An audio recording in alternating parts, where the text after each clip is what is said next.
Thank you so much, John. Once again, my name is Jessica Douglas. I am the Director of African American Affairs for the Executive Chamber, which is under our Governor, Kathy Hochul.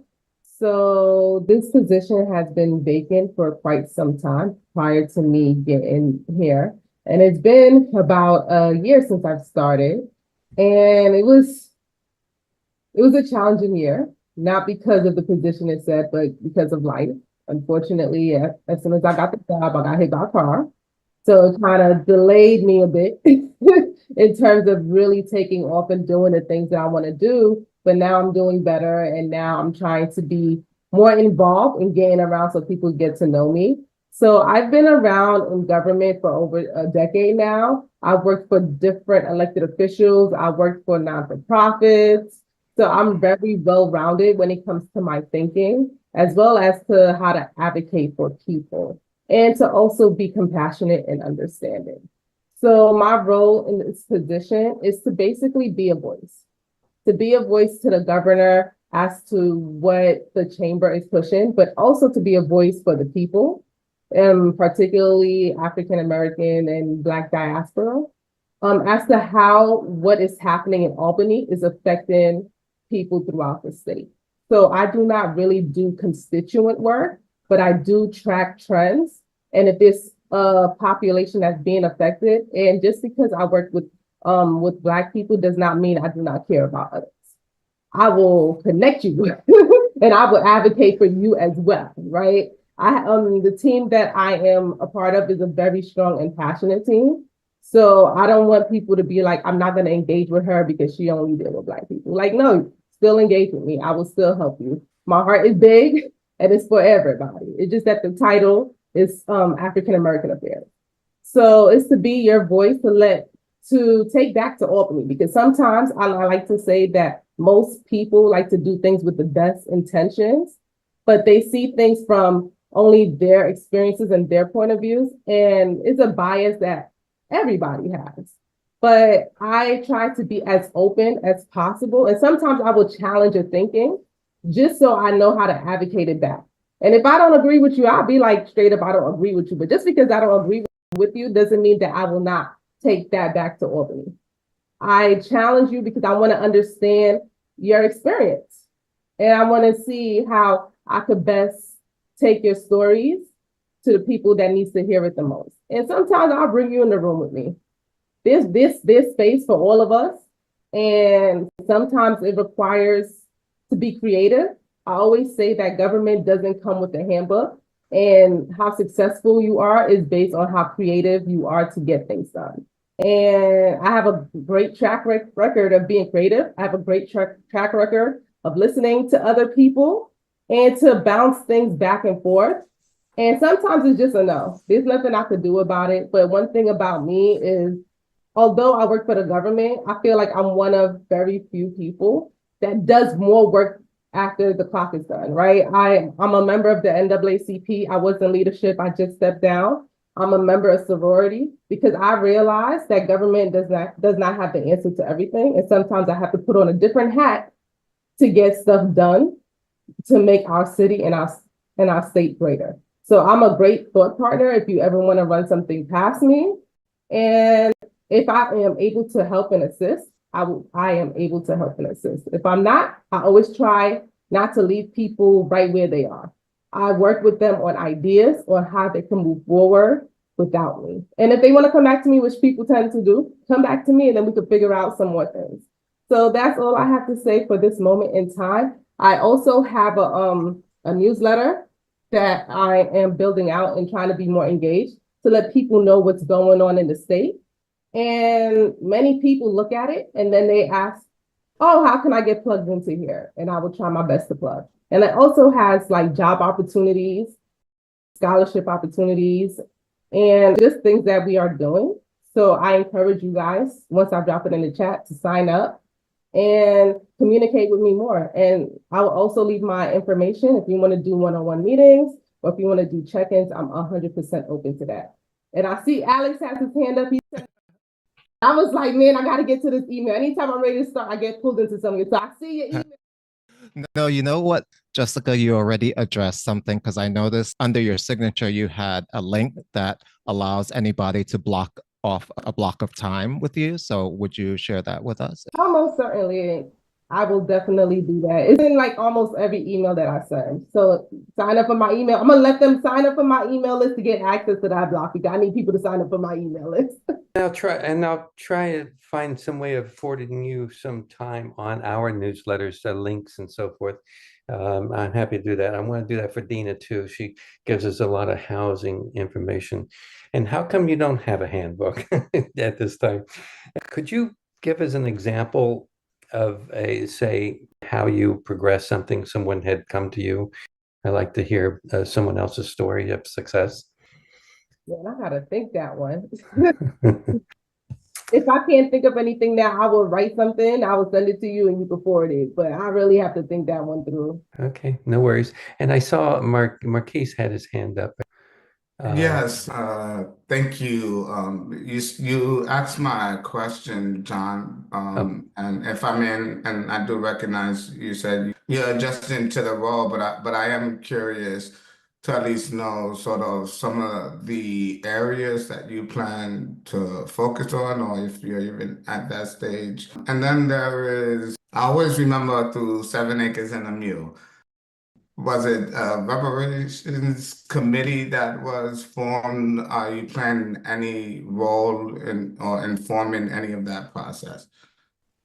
Okay, I'll start with reparations. You're gonna have to remind me the first part of your question. So Reparations Commission is an independent commission. So I try to stay as far out of it as possible because once their report is done, we don't want to hear that the governor's office has influenced any part of it, depending on however it turns out. So I would probably advise on like operational things, like where they should go next. Even if I even do that, because I don't even do that per se, but I try my hardest to stay out of it because we don't want to hear know how the report is going to go because nobody likes 100% of anything that the governor's office influences. The only thing that the governor's office has really done is to appoint the commissioners and provide some funding for it and to just equip them and empower them to go throughout the states and have their public hearing, which one is happening today. Most I will do actually is send out the notices as to when it happens. But there's one that's happening today in Old Westbury, SUNY Old Westbury at, let me tell you the time. Sure, take your time. So it is from 4 to 8 p.m. at SUNY Old Westbury. Address is 223 Store Hill Road, Old Westbury, New York. I will put this info in the chat. And what was the first part? Oh, thank you. It was just around the areas that you are focusing on or will focus on. So the answer to that is everything dealing with the Black diaspora. It's everything. Okay, Jordan, you've got a question? Go ahead. Yeah, so I think that's a kind of a good segue to like my specialty or kind of what I wanted to talk about a little bit and ask. I work at a supportive housing agency, community access, and we offer wraparound services for people with mental health concerns. And one of the things that we're really concerned about is the expansion of involuntary commitments, both inpatient and outpatient. And I will be transparent that I am one of the advocates who's been holding up the budget. And what I really just want to highlight, especially in this context, and I put this in the chat before, is there are two papers that have come out. I didn't put mine in yet, but I put it in the New York Lawyers for the Public Interest, which was about the impacts of Kendra's law.